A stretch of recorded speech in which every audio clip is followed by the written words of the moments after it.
lu yees la aussi da ci juddu ci wàll bi moo di njiitu réew mi moom ci jëm boppam day jël ab ndogal ab décret yoo xamante ni di ko yëkkati fas yéene koo xaatim mu di ñoo xamante ni dañ leen di mujjee bàyyi su ko defee rek ñoom tamit ñu dellu ci seen njaboot li ni mel nag ñu ngi commencé di seetlu ne at yi yëpp di faral di ñëw li ni mel day jur ay jafe-jafe yoo xam ne yu mat la donc ren ji tamit li ni mel dellu si waat na daanaka bu ñu xoolee bu baax a baax ne toll nañ ci lim daanaka juróom-ñetti maanaam juróom-ñetti junniy doomu aadama yi nga xam ne ci biir Sénégal lañ nekkoon ci ay biiri kaso donc may nañ leen ñi delluwaat seen i ay biir kër ci ay décret yoo xamante ni njiitu réew mi la li indi coow li nag léegi fi mu toll daanaka mooy anam bi nga xam ne dañuy defee lu jëm ci wàllum tànneef bi ndax ñu bare bare dañ jàpp ne ndax mbir mi dafa nekkul ne ak wàllum politique dafa dugg ci biir wala defum yaama neex loolu yi bare bare yëpp bokk na ci wàlle ba tax na am na ñetti question yoo xamante ni càmbar la ñu fas yéene koo tontu ci kaw plateau bi da cee bokk mooy fu mu toll nii est-ce que amati na wàllum tëddee njaaxanaay ci ni nga xamante ni noonu la ñuy joxe lu jëm ci wàllum grâce présidentielle yooyu de beneen bi nga xam ne tam bos na cee bokk ci wàll yi mooy ndax jotul ñu xoolaat bu baax a baax ci loi bi nga xamante ni moom moo tënk lu jëm ci wàllu yi nga xam ne moo bokk ci wàllum grâce présidentielle boobule ndax ñu bare bare dañ jàpp ne loi bi ni mel di loi 47 su ma jumul ci contrôle maître dafa nekk loo xamante ni voilà dafa nekk loo xamante ni daanaka dafa am ouverture de trou te ba mel ne daal amul ay limites yoo xam ne moo tënk wàll bi ban taxawaay lañ ci war a mën a am pour indi ci ab saafara ba faaw pour coow yi ni mel nekk loo xamante ni dafay dëñ la maître ñu gis ne ren plus de 8000 la ñuy wax ci ay grâce présidentielle ñenn ñi di posé wu question est-ce que transparence mu ngi am ba ndigée ni ci wàllu wi ni mel beneen question bi mooy est-ce que jotul ñu gën a xool anam bi nga xamante ni moom la élargir loi bi nga xam ne moo tënk lu jëm ci wàllum grâce présidentielle. waaw merci beaucoup je pense que ni nga ko waxee question bi am na solo mais suñu tënkoo suñu charte mu réew mooy constitution du Sénégal avec la loi numéro 2021-03 du 22 janvier 2021 portant constitution de la République du Sénégal en son article 47 moom moo wax ci mbirum grâce présidentielle donc suñu xoolee contenu article bi c'est un article qui est un peu laconique maanaam y a pas de détails. Beaucoup de détails. Y a pas de détails amul détails maanaam dañoo firnde ni président de la République moom moo am sañ-sañ di gracier donc ce pouvoir là jox ko boobu sañ-sañ di gracier ñoo xamante ne ñu ngi nekkoon ci kaso ba tax na comme ni nga ko waxee loolu dañ ko jox pouvoir boo xamante ne amul limite mën a gracier quelques personnes ou bien des milliers de personnes et donc de ce fait soo xoolee donc côté boobu constitution bi da ko jox vraiment ay pouvoir très exceptionnel ci cadre boobu ba tax na comme ni nga ko waxee si yan anam la ñu gracier les personnes qui ont été condamnées dans là c'est très difficile ñu mën kaa encadrer à condition que ñu décider au niveau de l'Assemblée nationale ñu mën a revoir boobu texte pour ne pas dire donc modifier l'article 47 de la Constitution yu jot a prévoir ces pouvoirs exceptionnels du président de la République tendant vraiment à gracier des personnes qui étaient vraiment dans des prisons donc moo tax ma ne côté boobu moom pour le moment donc le président de la République mënuñu wax ni par exemple dafa jalgati yoon non li mu def rek la war li mu def donc moom lu mu sentir moom la def donc parce que pouvoir yooyu constitution moo ko may c'est pas encadré donc su dee par exemple biir constitution dañuy wax ni par exemple amoo droit gracier par exemple plus de 100 personnes donc day tënku ci boobu texte mais pour le moment tënkuñu ko c'est pas encadré raison pour laquelle nombre bu ko neex mën na ko ci mais mooy problème bi quoi mooy anam bi nga xam ne ak ñi nga xam ne maanaam ñi nga xam ne ñoom lañu war a gracier ak ñi nga xam ne waruñu leen gracier parce que dañu ne nit ki pour ñu mën ko gracier il faut mu exécuter minimum maanaam 4/5 li nga xam ne moo nekk pénal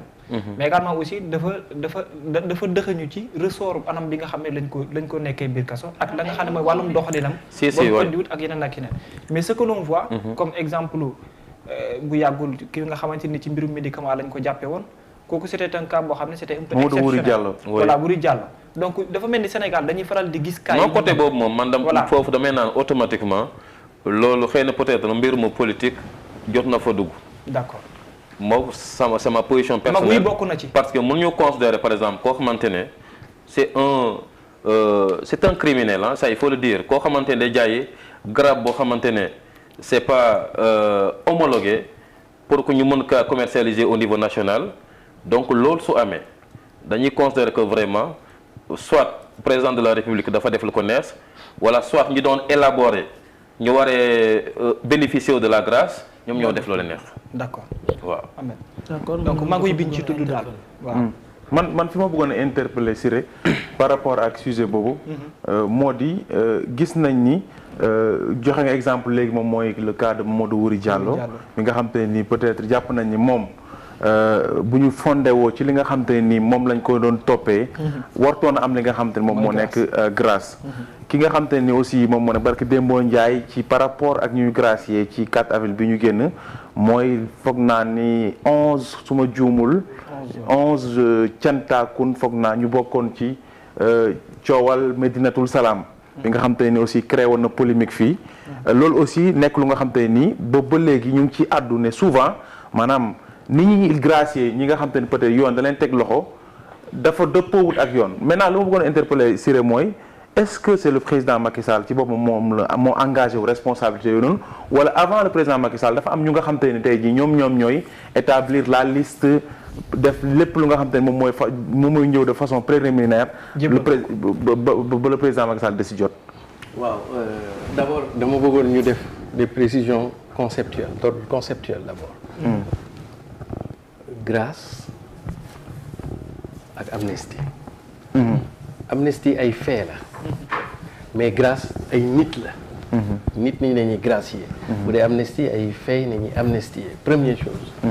deuxième chose. grâce loolu mooy mun nañu tuddee les pouvoirs discrétionnaires du président de la République maanaam fal nit ci Sénégal les emplois civils et militaires kooku président moo am dogal boobu maanaam bokk ko kenn prérogative la du ci laaj yëfi kenn moo koy dem fonction yooyu ba ci sax bu ñu waree dugg guerre Sénégal tey jii bu doon décision day dem guerre président de la République moo ko mën a xaatim donc léegi ci pouvoir discrétionnaire yi bu njëkk ba constitution bi ñu amoon sous Diouf sous Wade affaire grâce li muy nekk pouvoir discrétionnaire yëpp dañ ko encadré woon tamit maanaam encadré woon grâce bi mooy ñi nga xam ne dañu def ay délimineurs on les appelle les délimineurs maanaam déjà amuñu histoire bu yàgg ak justice maanaam boo mosaan def sax ay affaire criminelle ak yooyu dootoo ci bokk donc maanaam ki sàcc woon ginaar ak ki doon dawal télévision donc ce qu'on appelle délimineur loolu président bi daan na ci génne mais xam nga sànq da nga wax benn affaire njiitu réew dafa boole ñaari affaire benn bi fonction la benn bi mission la mission bi mooy chef de l'État mais fonction bi c'est président de la République et c'est une fonction éminemment politique donc président li muy def politique mënu ci bañ a dugg c'est-à-dire que il faut que nit ñi di def attention c'est une fonction éminemment politique donc li muy def à la kulli politique mën na cee dugg léegi grâce nan lay demee ñoom dañu am service grâce président mën na ni ren ñu defal ko état damay joxe benn cas d'étude ñu defal ko état ci sunu prison yi nan la bindoo ñu xam ni am nañu un sureffectif carcéral ñi nekk ci prison yi bari na mën na décider mu ni bon ñi nga xam ni mosuñu woon leen tëdd kaso ñi ngi leen di doog a tëdd kaso te ci typologie des infractions li ñu def soit contravention la ou le délit la mais du crime ñooñu te seen peine daanaka comme ni nga ko waxee li ci ëpp tëdd nañ ko ba pare ñooñu nañ ma leen génneel mais de la même manière am na possibilité moom et ça c'est du droit am na possibilité moom ki ngeen di wax ni Abdou Wuri nu mu tudd Mamadou Diallo parce que loi bi comme ni ko maître waxee dafa ubbeeku donc moom am na sañ-sañ tey jii koo xam ni moom ci buñ ko xoolee ci constitution yële waay mënu ko woon mérité wu mënu ko woon bénéficier wu mu bénéficier wu ko ci sans pour autant que mu nekk en opposition avec la loi parce que il tire président dogal boobu doole boobu constitution moo ko jox moo ko ni bis bu ñu jëmee ci tabaski Korité 4 avril fin d'année am nga dogal ci ñi nga xam ni tëj nañ leen te ma rappelé ni grâce mënuloo ko am tant que amuloo condamnation définitive léegi nag yow may nañ la parce que loolu les voies de recours épuisé xam nga loolu dafay njeexital boo koy jàngat dafay njeexital ce qu'on appelle un peu du droit divin dans le droit politique jéggale parce que loolu cëru suñu borom la jéggale cëru suñu borom la mais ñun suñu dëkk yi xam nga avant ñu ñëw ci république ci ay soit féodalité nañu jógee ci monarchie nañu jógee ci royaume nañu jógee léegi lan mooy seen différence fondamentalement su ñu nekkee ci république président pouvoir am ak dooleem askan bi moo ko jox mooy le peuple mais bu ñu nekkee ci ay monarchie le roi pouvoir am peuple bi joxuñu ko mais yàlla moo ko jox dafa am benn filiation divine donc dafa mel ni dañoo jël attribut boobu ñu dëxañ ko ci république ba nga xam ni tey jii ñu boole ko ci ce qu'on appelle le pouvoir discrétionnaire donc souvent président dina def yenn yi mu xaw a am jiixi jaaxa ci lecture mais dëppoo na ak yoon en fait. C'est comme la monarchie pharaonique. Très bien mais dëppoo na ak yoon voilà léegi nag lu tax mu am polémique mooy constitution bi ñu mujjee adopté leeralul affaire yi comme par exemple constitution bi fi ñoom Abdou Diouf bàyyi woon Ablaye Wade dafa ne woon par exemple grâce pouvoir président de la République la domaine réservé la mais tënkoon na ko ba ni mais par contre ku def lii ku rey nit ku def viol ku def lii yow mënuloo ci bokk. D'accord. Parce que xam nga droit loi du désigner la loi est de portée générale donc du désigner personne moom danaan daal très bien danaan expliquer ni ku mës a rey nit wala nga mës a def viol ba ñu condamné la ci ku ne nga mës a sàcc jur ma rappelé ni comme man pël laa te damay sàmm vol de bétail dañ ko criminaliser comme viol voilà léegi nag soo defee yooyu yow la mënul la cee bokk maintenant ci yeneen xeet yi nag day des ci président moom mooy tànn dogal xool ñi muy baax ak ñi mu dul bàyyi daal jërëjëf Babacar bu fekkee Gaydel nga bëgg a réagir par rapport ak li nga xam ne moom mooy grâce yi mbaale gi jéggale gi comme sëñ si ni mu ko waxee xaw naa jege lool bugguma sax di ko dendale waaye daal xaw naa jege daal buur waaw Ndoye s'il vous plaît bala nga jox kàddu gi sama naataango bi l'article 47 de la Constitution du Sénégal dafa le président de la République a le droit de faire grâce point amul virgule amul moo tax ma ne sànq c'est un texte qui est laconique. Beaucoup de lacunes quoi. Non, pas lacune, c'est-à-dire amul détail. C'est pas encadré. Comme professeur nous expliqué ça, je pense qu'aujourd'hui, si on, par exemple, dañ ko encadré. Il y a par exemple telle catégorie d'infraction, si vous avez été condamné, si l'on non, dañ la condamné si catégorie d'infraction il y a un bénéfice de la grâce présidentielle. Donc loolu suñu ko defoon les infractions délictuelles aggravées yooyu damay considérer que yooyu automatiquement yow en tant que koo xamante ne vous avez été condamné pour avoir commis tel type d'infraction automatiquement dañu lay écarter de la grâce. Mais su dee loolu amul nag président ku ko neex lay gracier. Sauf ceux qui ont été condamnés pour infraction criminelle. Parce qu'aujourd'hui au Sénégal avec la loi de 2004 aujourd'hui c'est la condamnation à perpétuité. Bien vrai que la peine de mort était là depuis 1965. su doon man kase peine de mort la ñu bàyyi Sénégal.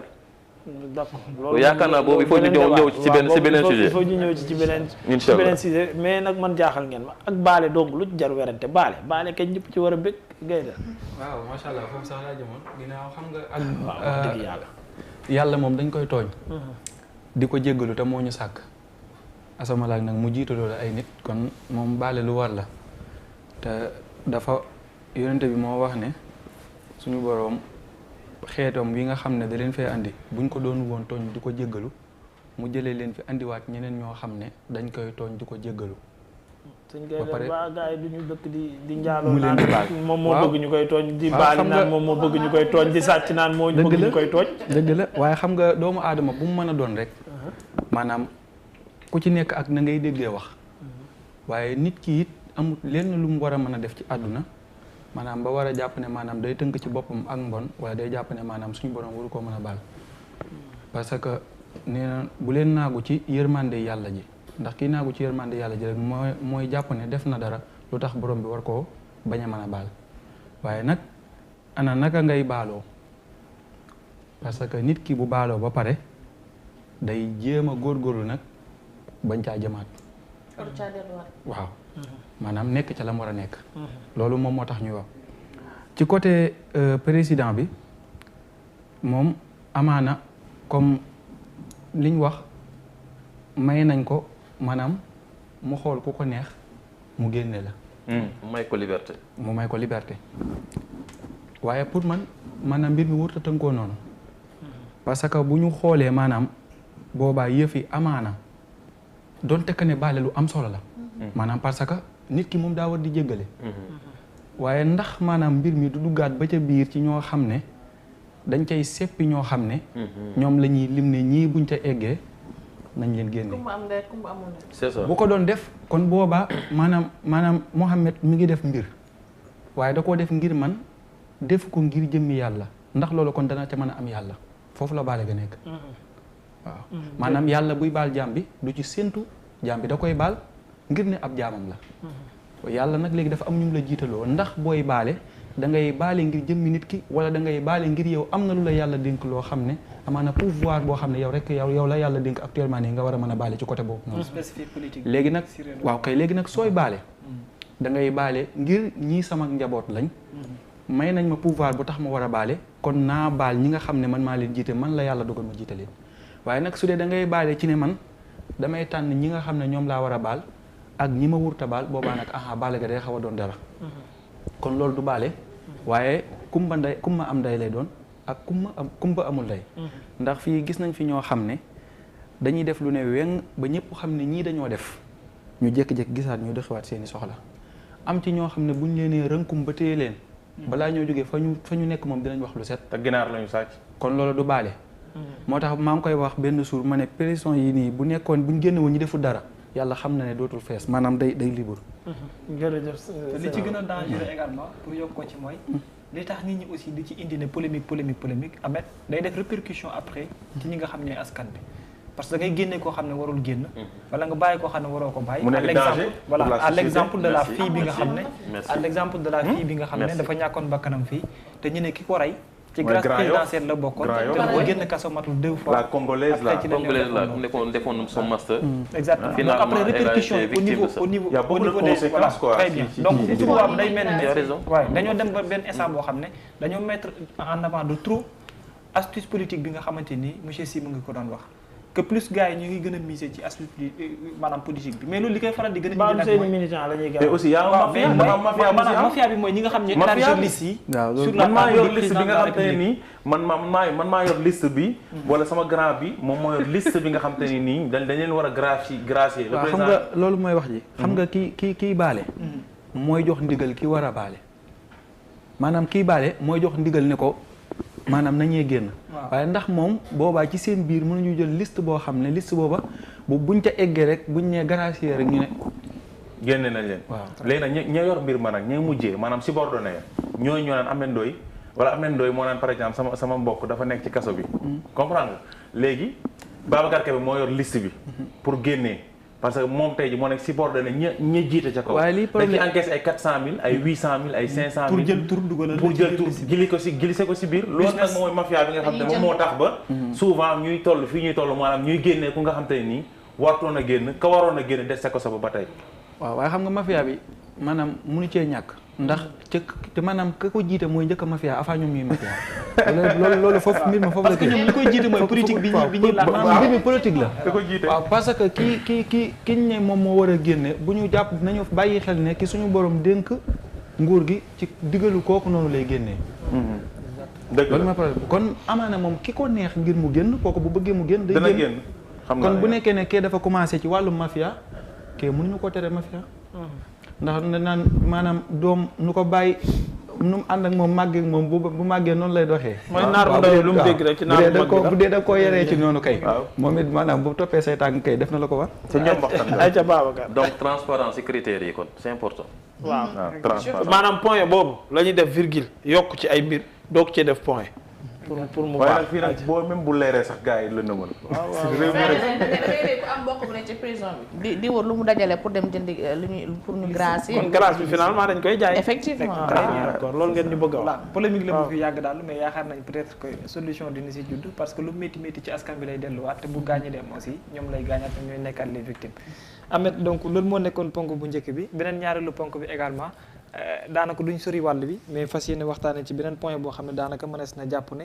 dina am ci benn réew ndax sorewul Sénégal Mali la xewee ndax ñoom seen jëm bopp seen njiitu réew bi nga xam ne moo yor lu jëm ci wàllum transition bi maanaam junte ba mu di Assimi Goïta